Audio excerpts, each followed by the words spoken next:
Pumahampas ang malalakas na hangin. Kidlat ang kumikislap sa madilim na ulap. Umuugong ang malaking barkong panghimpapawid habang tinatahak ang unos. Abala ang mga tripulante sa kanilang pwesto. I just need some time. Lord have mercy.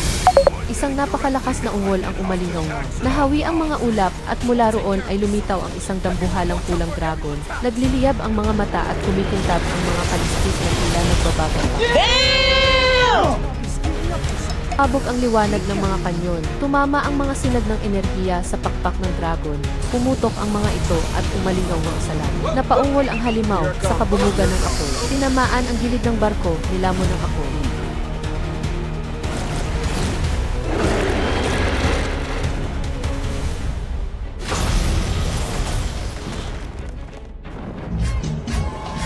Uminit at kumikislap na puti ang pangunahing kanyo ng barko. Itinaas ni Tita Fairy ang pana. Kumidlat ang langit sa paligid. Biglang umuga ang buong barko. Ang mga tornilyo at bakal ay kumalansi. Lumingon ang lahat, isang napakalaking anino ang bumagsak mula sa langit. Yumanig ang deck sa lakas ng pagbagsak. Nagtalsikan ang mga debris. Sa gitna ng usok, lumitaw ang nasugatang dragon, duguan.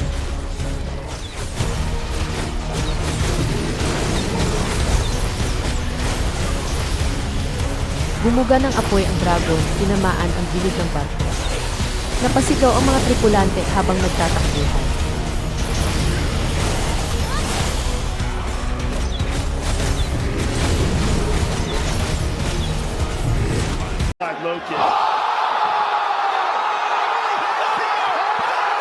Tumalon si Tita Fairy at pinana niya ang ulo ng dragon.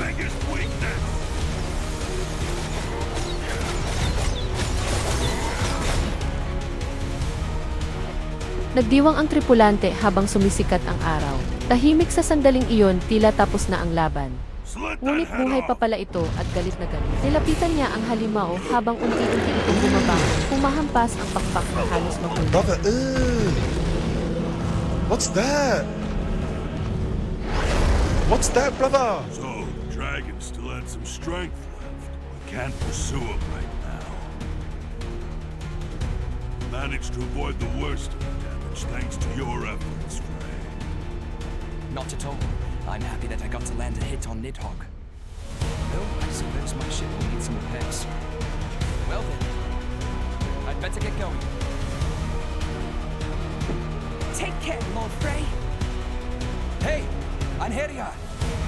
I sense something special in you. I hope we meet again.